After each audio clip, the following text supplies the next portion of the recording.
Hi Sagittarius, welcome back to the Astrology 33 channel. This is your February 2021 tarot reading. Thank you to those of you who have liked, viewed, shared, subscribed, and donated to the channel. I appreciate all of that. For those of you interested in booking a personal reading with me, just check out the description of the video for more details there. As far as what we have in front of us, it's a Celtic cross spread as always, and I also pulled an Oracle card on Mudra card for you guys, but we're actually going to open the reading by rolling those astrology dice that you see in front of us. And that's going to help us get some insight into where your areas of focus will be as far as the astrology goes this month. So, get started with those. Okay, so we got 5, so that's the 5th house. So for you guys, that would be Aries energy. So there could be an area of focus there. We do have Chiron in Aries right now, so there could be some healing themes that come up for you guys. We also have Cancer energy coming up here, which for you guys is your 8th house, so that deals with intimacy, investments, so there could be some focus around that, transformations. And we have the Sun. So, the Sun's going to spend most of February in Aquarius, which is your 3rd house communication, and then toward the end of the month it'll move into Pisces, which is your 4th house. So we could see the connection with the Cancerian energy there, since Cancer is the natural ruler of the 4th house. So we'll keep those energies in mind as we go through the reading, but get started with the spread now. Alright, in the main situation position, we have the Hermit. So this is actually the major arcana card for Virgo, which for you guys is your 10th house. So could just be a focus on your career this month. Maybe reevaluating, what's working and what's not when it comes to your career, and it's also social status too.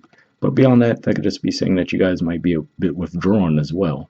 Maybe because you have such a heavy focus on career, you might just be withdrawn as far as socially goes, right? Maybe a bit more withdrawn in other areas of your life. In the challenger obstacle position, we have the King of Pentacles. So excuse me, this is Taurus energy here, which for you guys is your 6th house of work, daily routine, health. So again, we see that connection there between the 10th and the 6th house energy. But could just be saying that that's because you have a goal in mind, So at the bottom of the deck, we see the Queen of Pentacles, and interestingly enough, beneath that, we have the Knight of Pentacles. So could just be saying that you guys have, had a goal in mind to get to this King of Pentacles level, and right now, you might have been at the Knight level, you've gotten to the Queen level more recently, and obviously your ultimate goal is to get to the King of Pentacles level, but you might not feel like you're there yet, so that could be why you have such a heavy focus on your career right now. And like I said, with the energies going on in Taurus too, which is your 6th house, so there's that work and career connection, could just be saying that you have a lot of focus there because that's the goal you have in mind. Alright, in the foundation position, we have the Sun. So we also saw that come up as one of the dice too. So on the one hand, it could just be telling you to really work with the Sun this month. So, where it's going to be, that's where you want to put your focus. So for example, when it moves into Aquarius, you can focus on communication a bit more.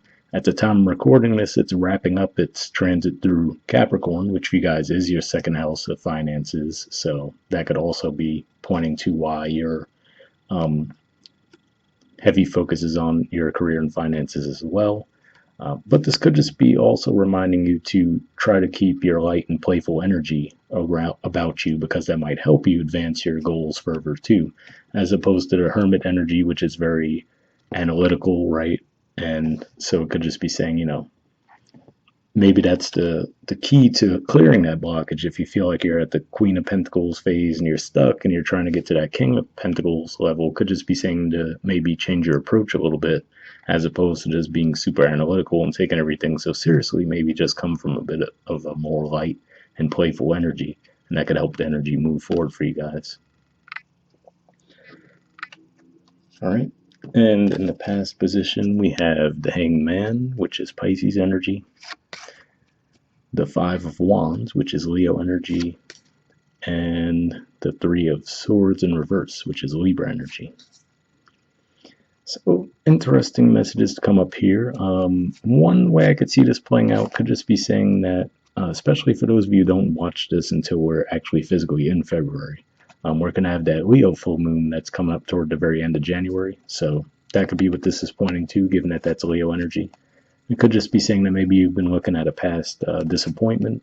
It could definitely be around romantic connections, since the artwork seems to speak to that. But for you guys, Libra is your 11th house of groups, friendships as well. So it could be maybe even looking back on a conflict you might have had with a friend and reevaluating, trying to see it from a higher perspective and figure out, okay, is there a way I can get this connection back on track, right? That's one way it could be playing out. And given that we're going to have that Mercury retrograde in Aquarius, which is your third house communication, in the month of February, that could be a good time to try to resolve that issue as well. But yeah, it could just be saying that you might be looking back on a past conflict, no matter what type of connection it was, because since this is Pisces energy too, it could even be a family connection. So I feel like, you've been looking, or in the past anyway, you were looking back at a situation and trying to figure out, what went wrong. And you probably, at least in the past, it doesn't look like you've fully healed from it yet.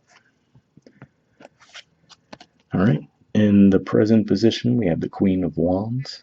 So this is actually Aries energy here, and it represents some level of confidence. And like we were saying with the dice, fifth house energy is Aries for you guys. So it could definitely be a connection there where maybe you're trying to get creative, thinking of ways to, again, especially like I said, maybe it's around your business, right? If you feel like there's some stagnation with your career, you might be thinking of creative ways to advance it further. Especially because if we put that back in the spread, she's looking right at the Queen of Pentacles, right? So this could be you, again, still reevaluating like I saw with the Hermit energy, but now the Hermit's kind of looking toward the past position. And if we look at the Queen of Wands, she's looking more forward thinking, right? So maybe this is you kind of getting to that place where you're like, okay, maybe I do need to let go of the way I've been doing things, right? And figure out another way, a more creative way to approach something that'll advance my goals further. So that's why I see there. Could just be saying that you have a bit of a level of confidence about you as well. Depending on where your degree in Sagittarius is, that especially if you're a Sag rising, for example, Mars might technically still be in your fifth house, even though it's moved into Taurus. So you might still just have a lot of heavy focus on that area. All right. And in the near future position, we have the Ace of Wands and the Knight of Swords. So interesting here when I was talking about how the Queen of Wands looks like she's forward thinking, and we see the Knight of Swords again moving back toward the past position. But I will say this card comes up so often. For those of you who've been watching my channel for a while, you're aware of that, I'm sure. But this card always seems to come up during Mercury retrograde cycles, and that's makes sense as far as this is actually the court card for Gemini. So, could just be pointing to during the Mercury retrograde, especially since it will be, like we said, in your third house communication, that might actually be where you get that sudden insight. You might get that idea of, oh, okay, this is what I can do to actually advance my goals further. So be on the lookout for that. And that's, that is the positive side of Mercury retrogrades. If there's already something that's out of whack for you, sometimes when the retrogrades come around, they help you see something from a different perspective that you might have been missing before. And then you're like, oh, okay, cool. And then you could integrate it and move forward from there. So that's how it can be playing out for some of you. Now, this for some of you, if this isn't around a relationship too, you might decide that you want to rekindle a connection with someone, and you might actually come forward and let them know that that's how you're feeling. I will say, though, with this card coming up here, keep in mind, like we were saying, the fact that we will have that Mercury retrograde in your third house communication. So, just be careful around how you communicate it, because it might be taken the wrong way. All right. In the position of your influence on the situation, we have the Eight of Swords. So this is more Gemini energy here, actually, which again is your opposite sign. And that's where the North Node is as well. But with this, to me, it looks like it's saying that on the one hand, this could just be saying that you have a lot on your plate and you don't even know where to start, right? You could just have a lot of opportunities available to you. So again, that could be romantic interest, it could be business opportunities, right? But either way, it looks like you're not quite sure which way to go as far as which of these to give your attention to, basically. So that could be what the Hermit energy has been about as well, where, you've had these ideas, or like we said, if it's a relationship interest, but you're trying to figure out, all right, well, which one do I go with, right? So that could be where you're at. So you're not quite ready to act on it yet, but it's definitely heavy on your mind. And like I said, if that's already the energy you're in before the retrograde hits, the retrograde's going to actually help clear that blockage. So that's the good thing there. All right, in the environment position, we have the Empress in reverse. So this is Venus energy here, and Venus will actually be spending most of the month of February in your third house communication. So that's the one good thing, is that, even if there are some communication mishaps, they could usually be cleared up with that Venusian energy going on there. But with this in reverse, I feel like this is pointing to what we were seeing there with the Queen of Pentacles and King of Pentacles, which is to say, you might just feel like you're not quite where you're at, where you want to be financially yet, so you feel like you can't rest, you know what I mean? Because if we think about the Empress is very receptive, right? She looks like she's just relaxing, letting things come to her. So if that in the reverse, I feel like it's saying that, you're really just pushing yourselves because you feel like, there's a sense of lack there. So I feel like that's what it's really pointing to, which is to say, and for somebody, I do have to say, maybe it's because you could be comparing yourself to others too. So you got to watch out for that, where maybe you're actually further ahead than you think you are, but you might just be externalizing and looking around you and feeling like, oh, well, this person has this and I only have this much, you know what I mean? So something like that. So just be mindful of that potential. All right. In the hopes or fears position, we have the Chariot. So this is Cancer energy here. Could just be saying that, and quite frankly for you guys, especially Sagittarius is an energy that loves to move, loves to expand, loves to go places. And for you guys in particular, with all this stuff going on, where depending on where you are in the world, with all the lockdowns and everything, that could be what's really making you feel a bit stuck and like, you're bottling stuff up, because normally that could be a release for you, right? To go travel somewhere and you get that fresh reset, you see things from a different perspective, and then you could come back and get back to it, right? So maybe this is saying that this is a hope of yours. You're like, look, I really just need some time away, right? And that's the tricky thing too, where for some of you, if it's not even so much about physically taking some big trip or something, it could just be like that push-pull dynamic where you're kind of like in it, you're working so hard and you kind of know deep down that you do need to take some time away, but you might feel like, oh, but if I take some time off now, I'll lose progress, you know what I mean? So there could definitely be like a bit of a fear there of actually taking the time off. So like deep down knowing you need it, but fearful of what would happen if you took it, basically. All right, and in the outcome position, we have the Five of Pentacles. So this is actually Taurus energy again, so we did see the King of Pentacles there. And now, really what I'm getting with this, because, we tend to think of the Pentacles and think about how it looks like these people are going through a rough time, right? But with this, especially since for you guys, Taurus is your sixth house of health, daily routine, and yes, work as well. So this definitely can be directly related to finances, but I feel like this could be more of a cautionary thing there, saying that, hey, if you can, try to find some way to release the stress, because it might actually start to manifest itself in a more physical way, where you might just wear yourselves down and might physically get sick for a bit. So just keep an eye out on that, especially because at the time I'm recording this, that Mars is about to really get close to Uranus and Taurus. They're already kind of close, but it's going to be an exact conjunction in a day or so. And then, like, there's been intense energies going on in Aquarius too, like we said, which is your third house communications or short distance travel. So there's going to be some tense energies going on with the stuff going on in Taurus, which is, again, your sixth house. So there could be like some volatility when it comes to your health if you're not careful. But I don't necessarily see it as anything major, but just more of a warning that, hey, be on the lookout for that. And if it is financial, seeing what's really here, I feel like this would be, again, more of a perception that you guys might have, that things aren't quite where you want them to be, as opposed to real heavy, like, financial issues. But, if that's the case, keep in mind you guys had Saturn in your second house for a long time. And for some of you, again, even though it's physically in Aquarius, for some of you, it still might be wrapping up its transit through your second house, since it's still in the early degrees of Aquarius. So You might just still be feeling the effects of that transit. It could definitely restrict things for you guys as far as finances go. At the very least, make you take a real analytical, harsh eye toward your finances and feel like, man, I feel like I should be so much further ahead, you know? So, something to keep in mind there. All right. Moving on to the Oracle card, we have Milk and Honey. There's the artwork, and the number is 51.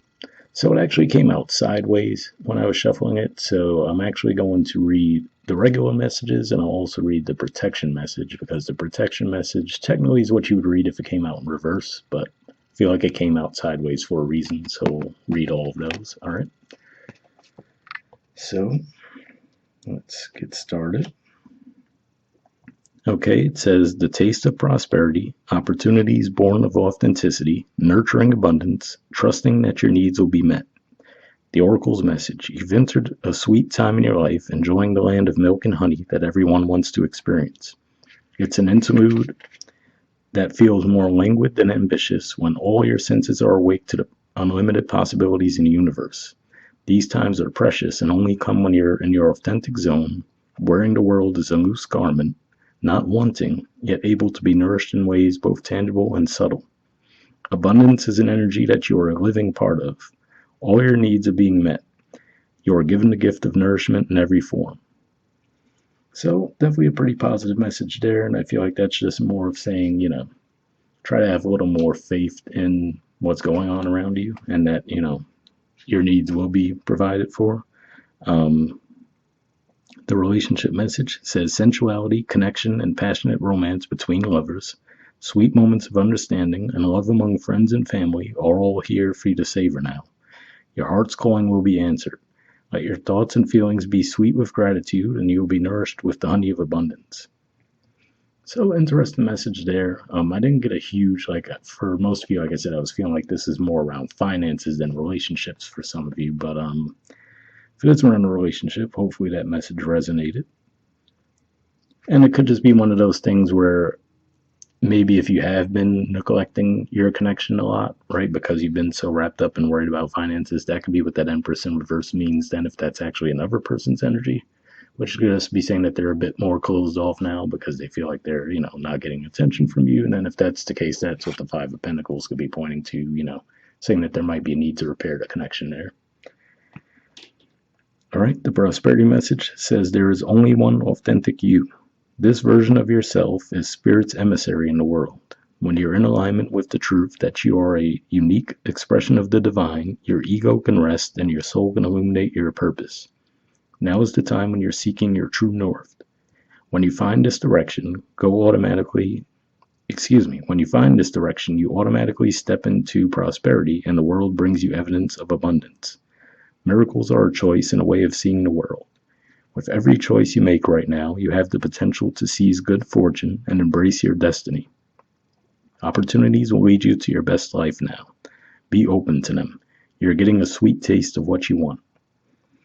So definitely a pretty positive message there. And again, I feel like the focus there was about the openness, right? And I was saying that for some of you, that could be a blockage for you guys in a way where it looks like you've gotten at least some considerable level of success, but if you're just trying to make that next step with the Hermit energy there and this showing up as the challenge with the Sun and the foundation, it could just be saying, you know, be more open, be more playful.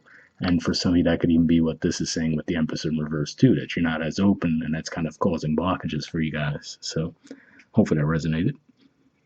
All right, and then the protection message, which I said we'd read since it came out sideways. It says, a nameless unease compels you to turn to pleasure and comfort as a means to escape what's really going on. It works in a moment, but only fleetingly, before the feelings return and you need to re-up until you're exhausted.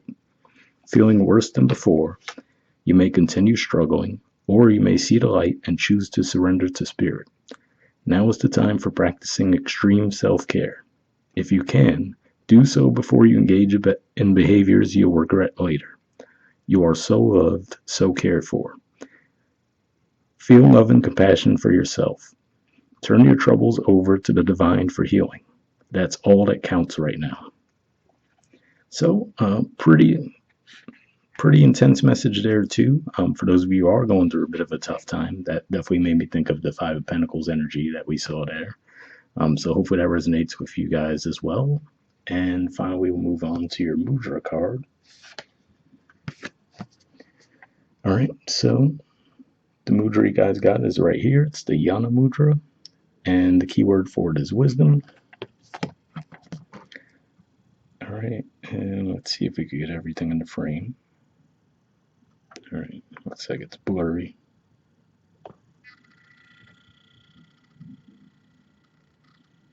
All right, there we go. So under benefits, it says evokes the feelings of lightness, calms the mind and brightens the spirit, opens the chest and facilitates diaphragmatic breathing, reverses the outward flow of prana and directs energy back toward the body, increases the benefits of any asana. So it actually does sound like it would be beneficial for you guys if you are feeling that type of blocked energy. So I'll put the name of that Mudra in the description of the video as always if you guys want to look into that a little bit more. We'll wrap up there and I'll see you all next month. All right, bye.